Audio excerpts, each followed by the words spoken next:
Hello, Dr. James Bogash, expert in health and longevity, and today we're going to talk about a topic I have talked about a gazillion times before, and that is the microbiome and how much it plays a role in pretty much everything, but also the immune system. And this particular study has everything to do with inflammation, fracture healing, and the microbiome, and how much things like antibiotics can interfere with healing from a fracture. So again, I cannot say this often enough how damaging our overuse of antibiotics is in this country. Personally, I haven't taken an antibiotic. I want to say maybe once when I had my wisdom teeth pulled 30 plus years ago.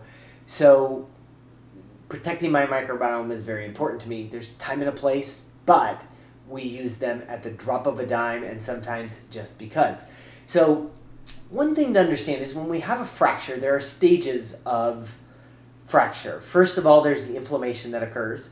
And we're going to talk about anti-inflammatories and how they play a role in that. Then there's the cartilage callus formation, and then there's the bony callus formation, and then there's the remodeling. So these are different steps in the process that we take to heal a fracture. And for those calluses to form in the bone, we require T cells, part of our immune system. And the gut helps produce a lot of these T cells that we need for forming these calluses. So if we don't have the right gut bacteria, we don't make the right T cells and immune cells that we need to form these fractures. So sure enough, in animal studies, when they give antibiotics and wipe these off, fracture healing is massively disrupted because there's not enough of these correct inflammatory T cells to form the callus, and so the bone doesn't form right. And then because inflammation is also a factor, anti-inflammatories, anti-inflammatories and antibiotics, two massively overused courses of drugs, or not courses of drugs, but classes of drugs that will interfere with the fracture healing.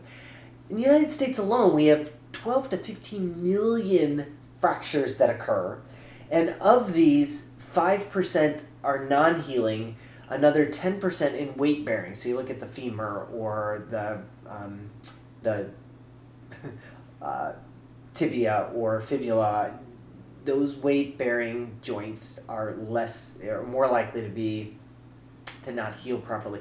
So things like avoidance of anti-inflammatories, possibly even probiotics as a bone health growing supplement after a fracture, are tools that we may be able to use in the future. Of course, the most important thing, because nobody ever plans on a fracture, is to make sure you've got a healthy microbiome in the first place, and just because something hurts doesn't mean we need to pop an ibuprofen. It may actually, there's good evidence that it's going to interfere with the healing process.